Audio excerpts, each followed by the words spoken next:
The rituals of death for Pope Francis concluded after 3 days of public viewing at St. Peter's Basilica, and the final funeral rituals commenced.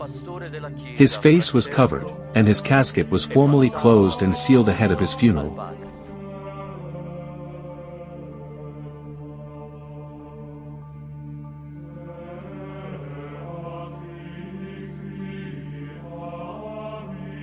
Catholics, clergy, and others queued to pay their respects, with 250,000 people making the pilgrimage.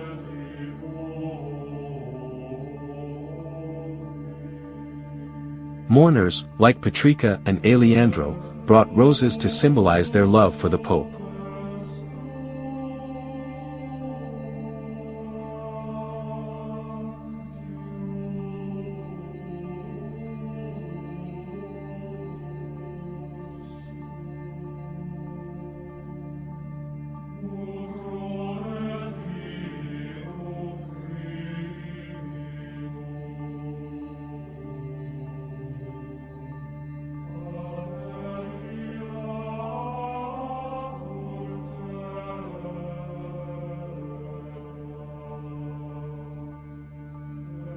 Acts of spiritual togetherness were seen, such as Poland's Archbishop of Warsaw blessing medics.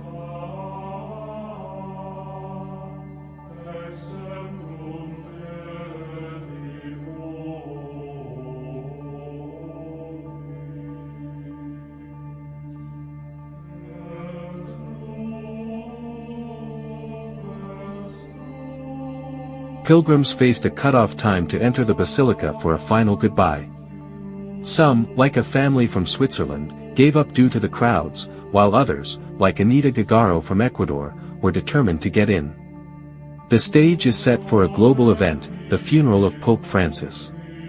The funeral of Pope Francis, which took place in St. Peter's Square in Vatican City, was an event globally broadcasted by Vatican News and other media outlets.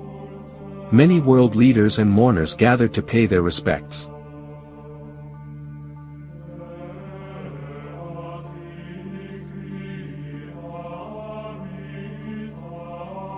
World leaders, U.S. President Donald Trump, French President Emmanuel Macron, UK Prime Minister Keir Starmer, Ukrainian President Volodymyr Zelensky, President of the European Commission Ursula von der Leyen, Italian President Sergio Mattarella, Italian Prime Minister George Meloni, German President Frank-Walter Steinmeier, German Chancellor Olaf Scholz, German Parliament Speaker Julia Klöckner, Polish President Andrzej Duda, Austrian President Alexander van der Bellen, Austrian Chancellor Christian Stocker, Swiss President Karen Keller-Sutter, Croatian President Zoran Milanovic, Croatian Prime Minister Andrej Plenković, Philippine President Ferdinand Marcos, Hungarian President Thomas Sulyak, Irish President Michael D. Higgins, Irish Prime Minister Michael Martin, Irish Deputy Prime Minister Simon Harris, Kosovo President Joseph Osmani Sadriou, Spanish King Felipe VI, Hungarian politician Peter Magwar, Kenya President William Ruto, former U.S. President Joe Biden,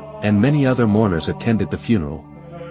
A group of 40 migrants, prisoners, homeless, and transgender people were also present. These individuals were given privileged positions to welcome the Pope to his final resting place, reflecting the Pope's priorities and personal wishes. The funeral mass was followed by a procession to the Basilica of St. Mary Major, where he was laid to rest. The mass was presided over by Cardinal Giovanni Battista Re. The funeral ceremony for Pope Francis featured a solemn procession of his coffin, accompanied by prayers and speeches. Following this, the coffin was transferred to the Basilica of St. Mary Major for burial. Notably, the architecture of St. Peter's Square, designed by Bernini, was highlighted for its symbolic keyhole shape, representing the keys bestowed upon St. Peter and his papal successors.